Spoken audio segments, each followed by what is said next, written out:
Hello বন্ধুরা, চলে এসেছে একটা সুন্দর ব্লগ নিয়ে।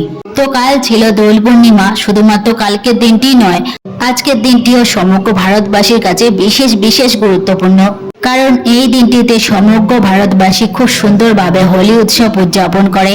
তো চলো তোমরা দেখে নাও আমি কিভাবে হোলি উৎসব উদযাপন করলাম। সকালে উঠে সবার আগে দিলাম ভগবানের পায়ে আবির, তারপরে দিলাম আমার সমস্ত গুরুজনদের পায়ে। এরপর আমার বোন ডাকলো, তাই চলে গেলাম নিজের বাড়ি।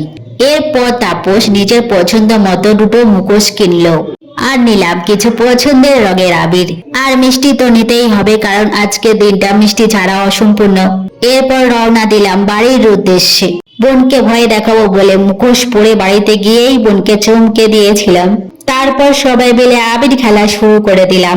যেহেতু আমি সকালে স্নান করে নিয়েছিলাম, তাই বলে হোলির দিনে রং মাখবো না তা কি হয়? তো বন্ধুরা, ভিডিওটি তোমাদের কেমন লাগলো অবশ্যই কমেন্ট করে জানিও।